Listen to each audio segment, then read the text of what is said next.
C'est parti, let's go. Ah, on est bien là ou pas?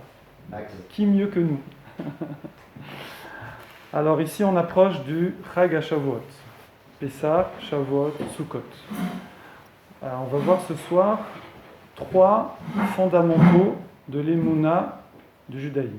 C'est-à-dire, si quelqu'un vous demande être juif, c'est croire en quoi?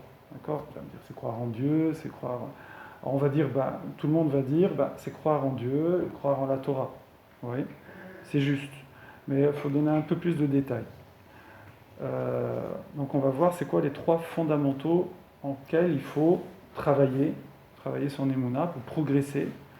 Et plus on va avancer dans ces 3 domaines-là, voilà, plus on va progresser dans ces 3 domaines-là, plus les choses... Attendez, là, ici, purée, c'est compliqué cette histoire.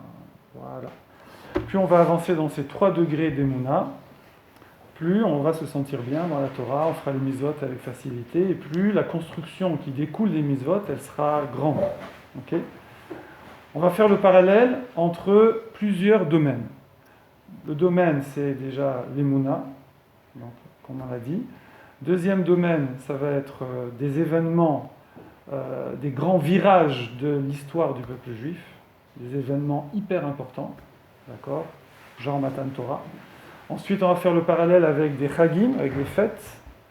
Et enfin, on va faire le parallèle avec la tfila, la prière de Rosh Hashanah. D'accord? L'essentiel de la prière de Rosh Hashanah qui est à Moussaf. Et on va voir que tout ça c'est lié. Tout ça c'est lié.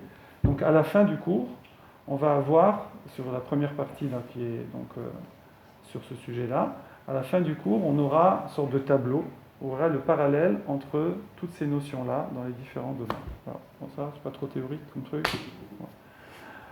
Premièrement, alors d'abord, je vous demande un petit peu votre avis. Quels sont à votre avis les 3 domaines fondamentaux d'émouna d'un juif? En quoi un juif il doit croire?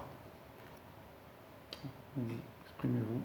Dieu Torah, mais bon. Comment? Dieu et la Torah, mais bon. Dieu et la Torah. Alors, la Torah, que Hachem nous a donné la Torah. C'est pas évident.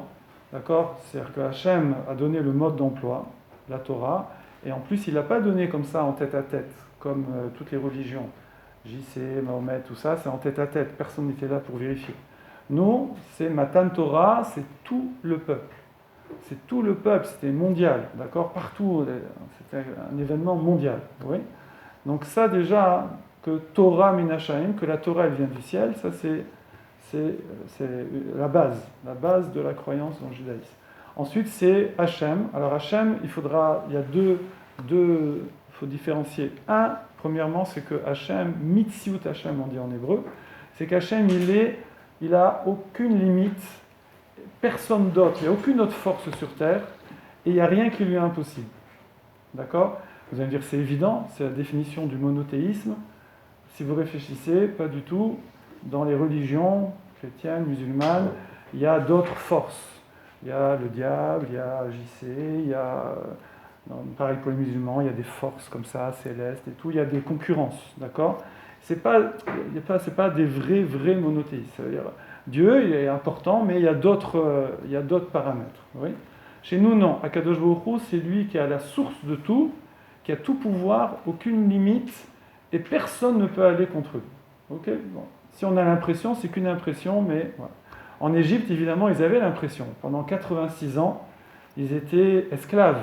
Ils souffraient, d'accord, les corvées, on les frappait, comme ça on dit que ça sentait mauvais dans le camp, tellement ils étaient blessés, ça s'affectait, etc. C'est pas, nous on voit des images comme ça, un peu sympathiques, on voit les macottes et tout.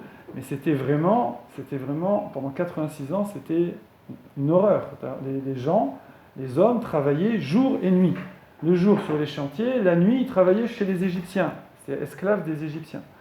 Donc c'était vraiment une grande souffrance. 86 ans, il y a des gens, ils sont nés là-dedans, ils ont connu que ça. Ils ont connu que ça. Ils ont dit, mais où est Hachem? Ouais. Donc ça c'est ce qu'on a vécu en Égypte. Et on a l'impression, est-ce que Hachem il entend, est-ce qu'il voit? Oui. Alors oui, Akadosh Baruch Hu, quand il laisse faire les choses comme ça, c'est que c'est volontaire, il se cache, mais à un moment il va se dévoiler, et il va se dévoiler justement avec la venue de Moshe Rabbeinu. Moshe Rabbeinu, quand il vient se révéler au Bnei Israël et dire qu'Akadosh Baruch Hu va vous libérer, ça, c'est la notion de Hashgacha Pratit. Hashgacha Pratit, c'est que Hachem gère à chaque instant toutes les créatures de la planète. Ça, c'est Hashgacha Pratit, surveillance particulière. Pareil, beaucoup de religions disent oui, il y a Dieu, il gère, mais enfin il gère les grands pays, il gère les grandes personnes. Bon, les petits détails, c'est pas... Les petits détails, Hachem, il ne s'occupe pas. Non, il n'y a pas.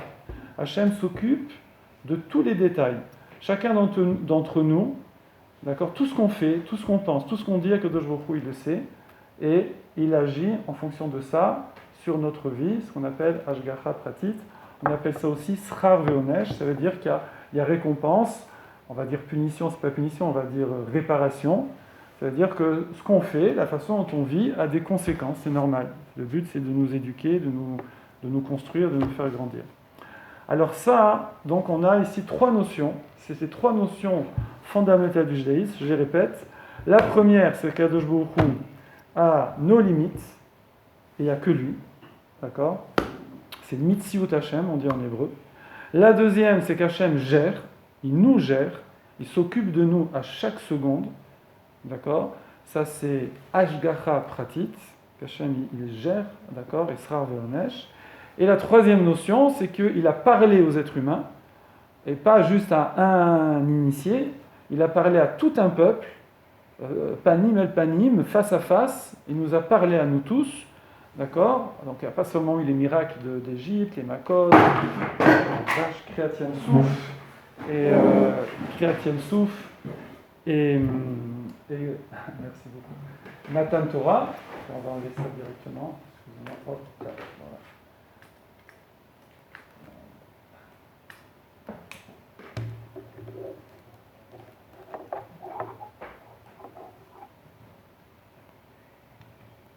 Alors, c'est parti.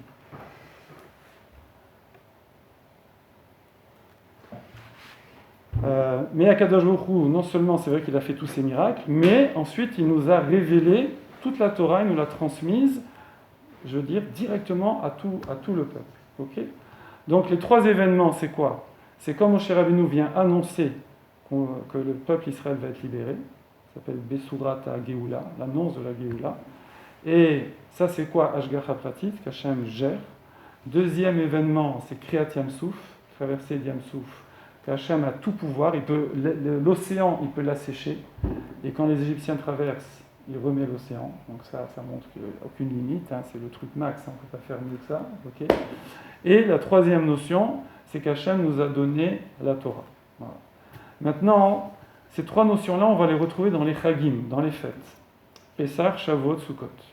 Alors à votre avis, Pessah, c'est le Chag qui est lié auquel de ces trois fondamentaux dans les Mouna, à votre avis? Pessah.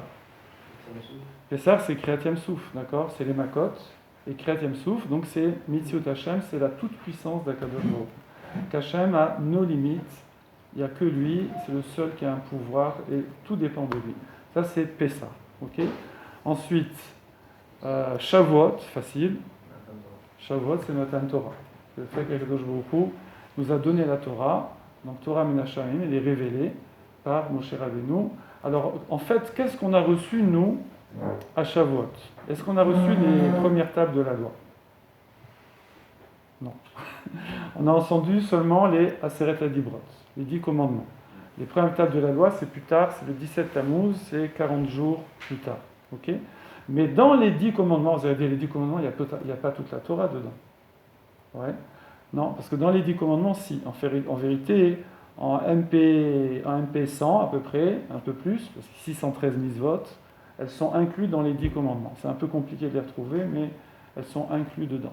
Donc ça, c'est le fait que la Torah et Minashamaim, ça c'est à Shavuot. Et Sukkot, alors c'est quoi? C'est le troisième.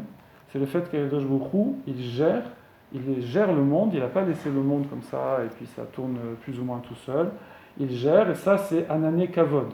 Les nuées de gloire et la Souka, on dit que sous la Souka, on est comme ça sous le ciel, on est en contact direct avec Akadosh Baruch Hu. Ça montre que Hachem, il s'occupe de nous à chaque instant. Mais quelle Oui. différence entre gérer le monde et avoir toute puissance? Ça revient. Ah, très bien. Akadosh Baruch Hu, il pourrait avoir toute puissance. Par exemple, imagine un patron dans une boîte. Tous les ordres passent par lui. Il n'y a aucune décision qui est prise sans que lui il dise d'accord. Ok, bon, ça, c'est un peu compliqué. Hein, c'est un cas théorique. Le bonhomme, il n'y arrivera pas. Mais après, ça, c'est lui qui a toute puissance. Mais après, c'est pas forcément qu'il va s'occuper de chaque personne. Il va juste voir qu'est-ce qu'il y a besoin pour la boîte, mais il ne va pas s'occuper de chaque personne. Akadosh Baruch Hu pourrait avoir toute puissance, mais nous laisser vivre. Ça veut dire peut-être s'occuper seulement des grandes fautes, ou quand c'est vraiment important, quand ça va toucher beaucoup de personnes. Mais quand c'est la petite vie particulière de chacun, bon, ça, je veux dire, il ne fait pas attention. Il y avait comme ça un prêtre, un curé, qui avait demandé à un rave. Il avait dit, il paraît que vous avez un code de loi, le Shulchan Aruch, j'aimerais voir qu'est-ce qu'il y a dedans. Alors ils ont commencé à prendre le Shulchan Aruch. Vous savez, au début, c'est quoi? Au début, c'est Akamat Aboker, c'est quand on se lève le matin, Netilat Yadayim et tout, etc. On va aux toilettes, quel bracha on fait après, comment on se comporte aux toilettes et tout. Le curé, il a dit, je comprends pas, mais ça, c'est, je veux dire, c'est la vie privée. Je veux dire, ça ne regarde pas Kadosh Baruch Hu, ça ne regarde pas Hachem. Après, quand tu te maries, je veux dire, quand tu fais ci, tous les détails de la vie, je veux dire, quoi, Hachem, il s'occupe de ça. Il s'occupe de ça, pas seulement au niveau des Bnei Israël, pas seulement au niveau des humains, même au niveau des animaux, au niveau des plantes, tout. Évidemment, il y a des choses plus importantes que d'autres. Mais Akadosh Baruch Hu gère absolument tout. C'est un truc pour nous, c'est un peu difficile des fois à réaliser, mais on va dire l'exemple actuel qui nous fait un peu réaliser ça. Enfin, moi, je suis toujours épaté, je ne sais pas vous, c'est Waze. Ouais. Waze. Est-ce que vous réalisez qu'il y a des serveurs là dans le monde, je ne sais pas comment ça marche, il y a des serveurs qui ont les cartes du monde entier et qui peuvent positionner à quelques mètres près, d'accord, toutes les voitures qui sont branchées sur Waze au monde, c'est-à-dire des millions de véhicules qui sont là, qui tournent, ça tourne dans tous les sens. Et comment ça marche? Tu as ton petit appareil là dans le téléphone, il y a une onde qui part je ne sais pas où là, et c'est en instantané, il y a des satellites qui tournent dans tous les sens, et les satellites, ils attrapent les ondes, ils la renvoient au serveur central là-bas de Waze, qui enregistre la position, qui renvoie sur ton téléphone, et ça s'affiche sur la carte. C'est un truc dément. C'est un truc dément. Enfin, avec ça, il pourrait même avoir ta vitesse, il pourrait même avoir des données sur ton véhicule. C'est un truc phénoménal. Et ça, c'est sur des millions de personnes. Des millions de personnes, tout ça, et ça passe, ça part dans la stratosphère, et ça redescend là-bas, et ça remonte, et ça revient, schlac. D'accord? Pareil, tout ce qui est téléphonie, imagine, tout ce qui est téléphonie, on est là, il y a des millions, des milliards de gens en ce moment qui sont en train de se parler dans des téléphones. D'accord? Et ça ne tombe pas à côté. Et ça passe par des satellites. C'est phénoménal. Oui? Alors ça nous fait un peu réaliser que, effectivement, Hachem, Akadosh Baruch Hu, qui a nos limites dans son pouvoir, dans sa création, il peut savoir à tout instant qu'est-ce que je fais, qu'est-ce que je pense et qu'est-ce que je dis. D'accord? En vérité, où il est le GPS chez nous? Si on réfléchit comme ça. La Neshama, oui. En plus, on va pousser un peu l'exemple un peu plus loin. Parce que le GPS, c'est pas moi. Le GPS, c'est un GPS, oui. Mais la Neshama, en vérité, c'est quoi? C'est une partie divine, d'accord? Elle est d'essence divine. C'est comme, si on veut donner une image, c'est comme moi, je veux dire, je sais très bien là où est mon pied droit, où est mon orteil gauche. Je sais ce que font mes orteils, je sais ce que font mes doigts, je sais ce que font mes oreilles. Bon, je ne bouge pas trop, mais je veux dire, à tout moment, tout ce qui est partie de mon corps, eh bien, je sais où il est, je sais ce qui se passe. Là. Je ferme les yeux, je sais que mes doigts bougent. Oui. Là, nous, on fait, en vérité, si on peut dire, Akadosh Baruch Hu, il a mis une partie sans se diminuer pour autant, mais une partie divine en nous, qui est la Neshama, et donc il a le feedback, il a le retour instantané à chaque seconde. C'est pour ça qu'on pense une chose, Hachem le sait, on dit une chose, Hachem le sait, on fait une chose, Hachem le sait. Donc ça c'est déjà l'information. Ouais. Mais c'est pas encore toute la Hashgacha pratique. Après, il y a le retour. Est-ce que Akadosh Baruch Hu réagit à ça? Oui.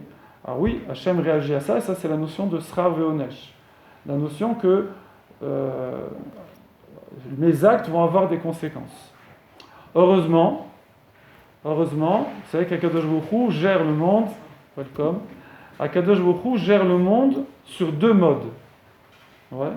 Il y a ce qu'on appelle Midat Adin, mesure de sévérité. Midat Adin, c'est la nature, si tu veux, si vous voulez. D'ailleurs, c'est la gematria de Elohim. C'est la notion de... Chaque nom de Dieu correspond à une façon qu'a Hachem de gérer le monde. Elohim, c'est une façon de gérer le monde. Yud, He, après Vav, He, on dit Hachem, voilà, Amonai, c'est une autre façon de gérer le monde. Oui. Elohim, c'est une façon de gérer le monde par la rigueur. La rigueur, c'est quoi? C'est Alpiteva, d'après la nature. D'après la nature. C'est pour ça que c'est la même gematria, même valeur numérique que Ha-Teva, la nature. Pourquoi? Parce que la nature, c'est quelque chose... Ouais, merci, tu peux faire le service, vas-y, faites passer les verres, les boissons. La nature, ça ne pardonne pas. Ouais. Moi, je donne toujours l'exemple.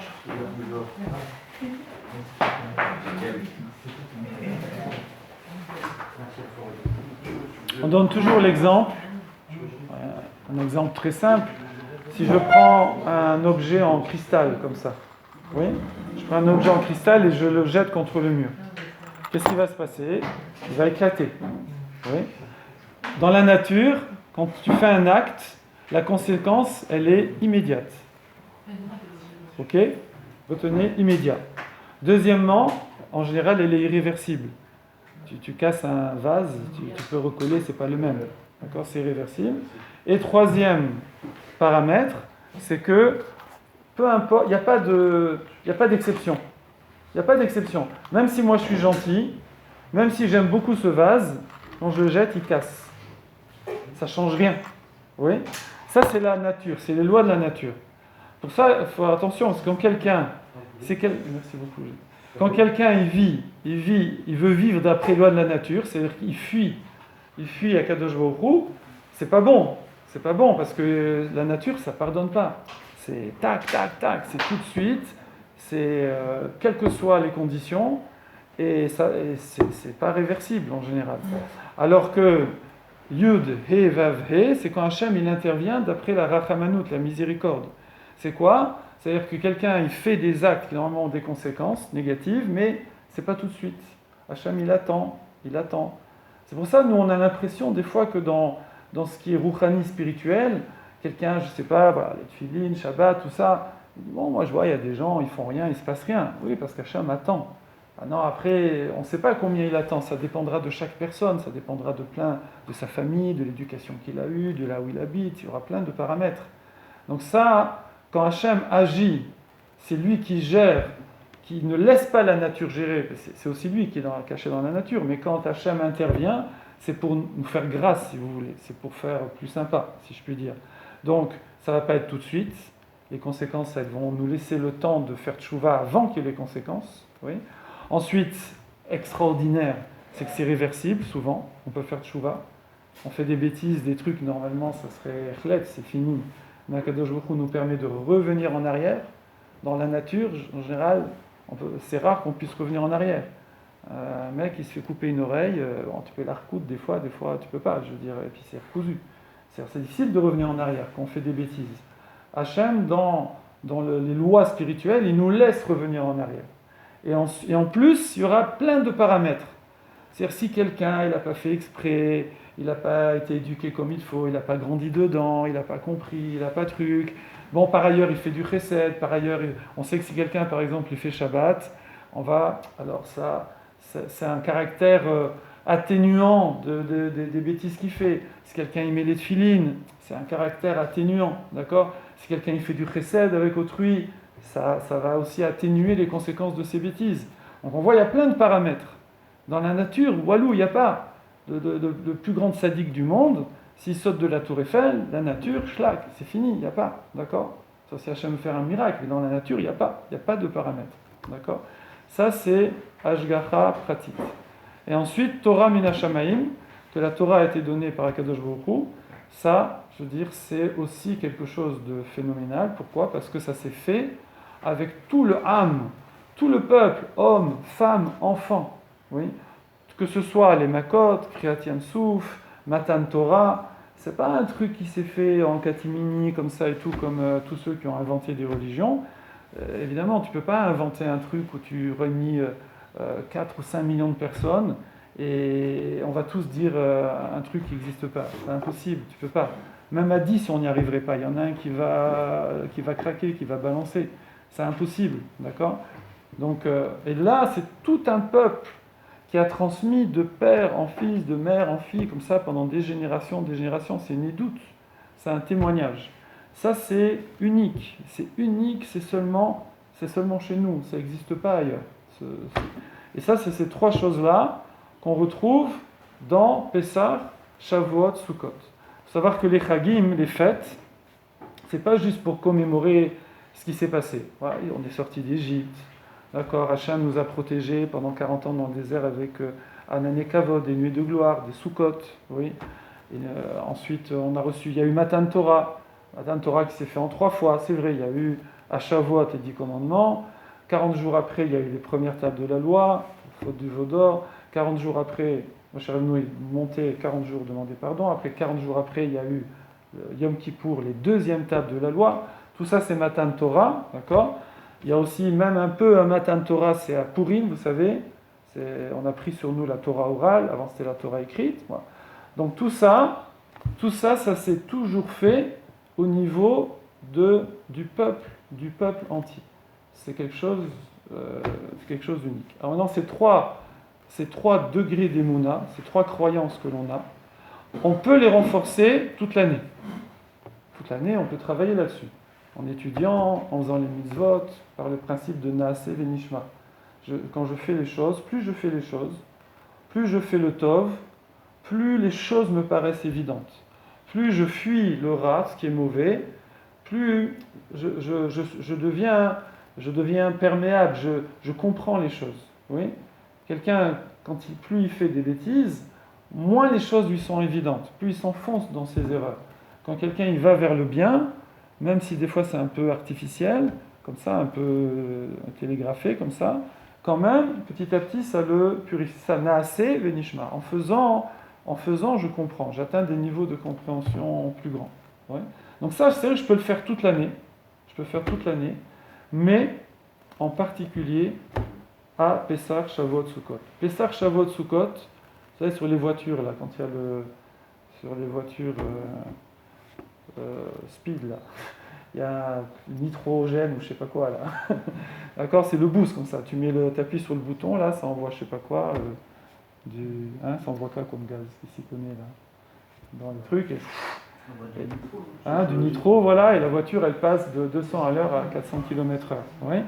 Les chagim, les fêtes, si quelqu'un il s'est puisé dans chaque chag, dans chaque fête, s'il s'est puisé dedans, en fait, il se booste jusqu'au chag suivant, et même jusqu'à l'année suivante, d'accord? Parce que Pessah, c'est 1 fois par an, Shavuot 1 fois par an, Sukkot 1 fois par an. C'est pour ça que le chag, après on va faire tout à l'heure les lois après le sushi, les lois et les minagim de Shavuot. C'est pour ça que quelqu'un, plus il fait les lois, plus il étudie comme on est en train de le faire. Moshe Rabbeinu, il a fait une takana, il a dit c'est bien, le mois avant la fête, d'étudier la fête. C'est sûr que même si tu fais une fête sans rien comprendre, ça a un effet sur toi. Ça c'est la magie de la Torah, si on peut dire. Quelqu'un il met les tefilines, il ne sait pas pourquoi, quelqu'un il met les tzitzit, il ne sait pas pourquoi, il mange kasher, il ne sait pas pourquoi. Ça a quand même un effet sur lui. Mais c'est dommage, c'est du gâchis, je veux dire, parce que de toute façon il le fait. Plus il va comprendre les choses, plus il va étudier, plus il va le faire avec joie, avec profondeur, dans les détails, plus c'est une autre dimension, c'est un autre monde. Oui. On va avoir 2 personnes qui mettent les tefilines, mais il y en a un, cet acte-là va lui procurer une certaine construction, une certaine bracha, une proximité avec Hachem, et un autre, ça va être 1000 fois plus, 10 000 fois plus, 100 000 fois plus. La différence, elle est énorme.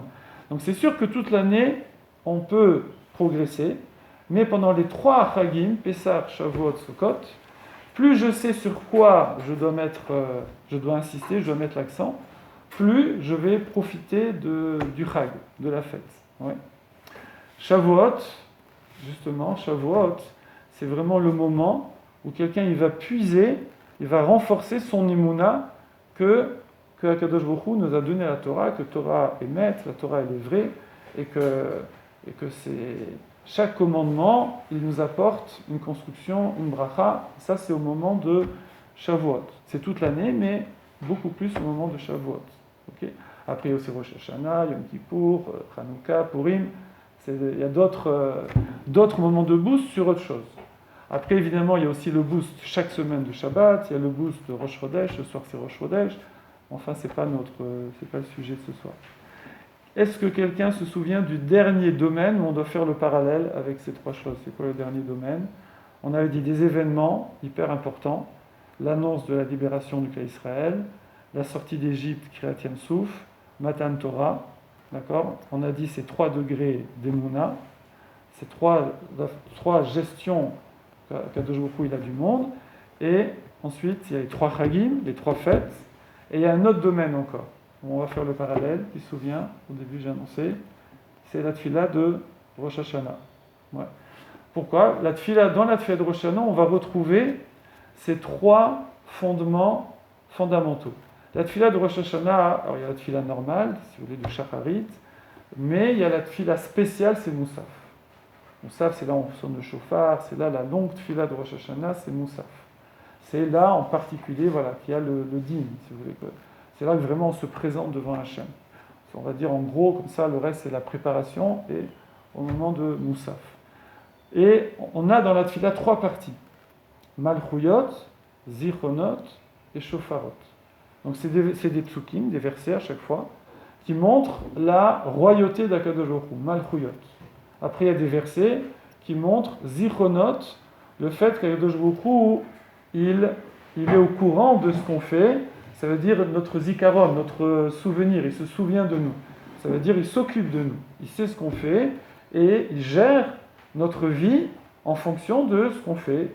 Toujours, hein, quand je dis ce qu'on fait, c'est ce qu'on fait, ce qu'on pense et ce qu'on dit. Hein. C'est pas juste ce qu'on fait. Penser, c'est déjà quelque chose. Dire, c'est aussi quelque chose. C'est les 3 niveaux, toujours.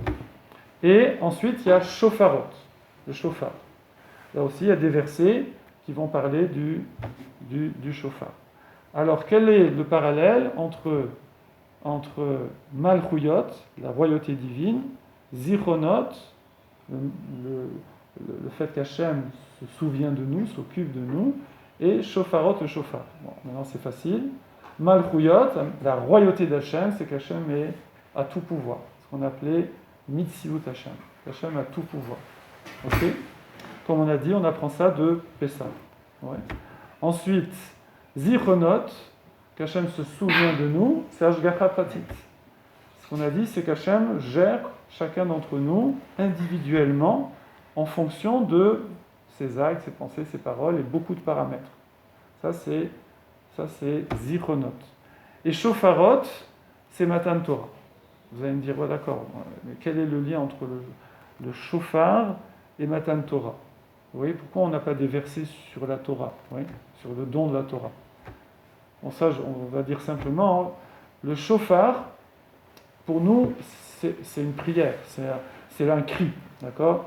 C'est quand quelqu'un il est tellement, je dirais, tellement, il veut appeler qu'il n'arrive plus à parler, alors il crie, d'accord?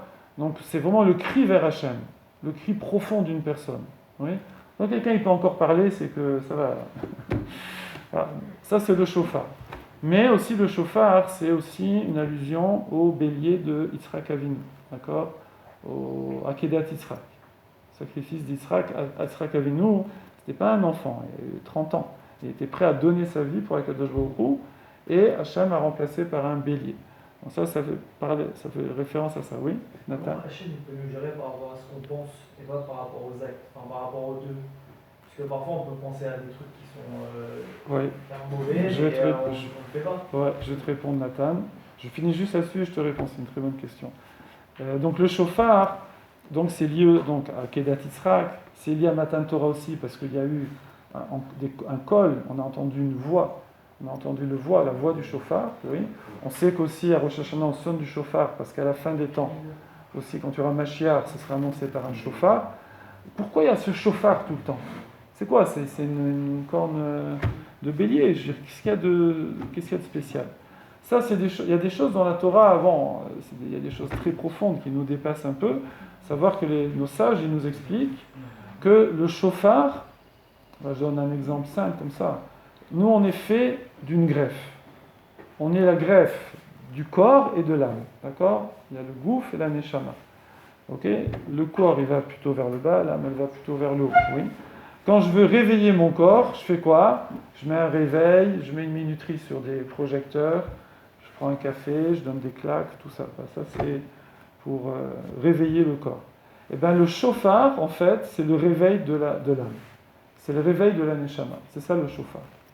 C'est comme ça, Hachem, il a mis dans la nature certaines choses qui ont un pouvoir spirituel. Il a mis dans le chauffard, dans le son du chauffard, avec des lois très précises, on ne fait pas n'importe comment un chauffard, il a mis un pouvoir spirituel qui fait que quand on entend le chauffard, ou quand on sonne du chauffard, donc on l'entend, eh bien ça a un effet de réveil, c'est un réveil spirituel. C'est pour ça qu'à Rosh Hashanah, on sonne le chauffard, bon, à la fin de Yom Kippour aussi, mais pour autre chose, et au moment de Matan Torah, il y avait le chauffard. Également, vous savez que quand Moshe Rabbeinu est remonté la 3e fois, donc 40 jours, de Rosh Chodesh Elul jusqu'au 10 Tishri, jusqu'à Yom Kippour, alors les Bnei Israël, pendant 40 jours, ils ont attendu. La première fois qu'ils avaient attendu, il y a eu la bêtise du veau d'or. Donc là, pour éviter ça, pour éviter de dévier à droite ou à gauche, ils ont jeûné, je ne sais pas si vous saviez, ils ont jeûné les 40 jours. Évidemment, ils mangeaient la nuit et ils jeûnaient le jour. Oui. Lui, Moshe Rabbeinu, il jeûnait jour et nuit. Mais bon, ça c'est au-dessus de la nature. Mais nous, on jeûnait le jour et on mangeait la nuit. Et tous les jours, on sonnait le chauffard. C'est pour ça qu'on a le minag aussi, en Elul jusqu'à Tishri, avec les sikhot, on sonne du chauffard. Parce que le chauffard, je veux dire, c'est comme ça, c'est un éveil, de la même façon que les tfilines, ça nous relie à Hachem, les tzitzit, de la même façon que Arbaim Sea, vous mettez 40 séim d'eau, de pluie dans un bac, dans un mikvé, on rentre là-dedans, ça purifie, ça enlève la touma. Ça, c'est des lois purement spirituelles, d'accord? Des fois, il y a des lois qu'on peut expliquer scientifiquement, si on peut dire, physiquement. Il y a des lois, non, c'est des lois entièrement spirituelles. C'est des lois entièrement spirituelles. Ben, le chauffard, ça a un effet spirituel d'éveiller une personne, de l'éveiller. Et donc de la ramener à quoi? Vers Hachem. Et donc, c'est la même chose que la Torah. C'est quoi le but de la Torah? C'est de nous éveiller, de nous ramener vers Akadosh Baruch Hu, de nous relier à Akadosh Baruch Hu. C'est pour ça que le chauffard est relié à Matan Torah. Donc, conclusion, ça va, c'est pas trop compliqué cette histoire.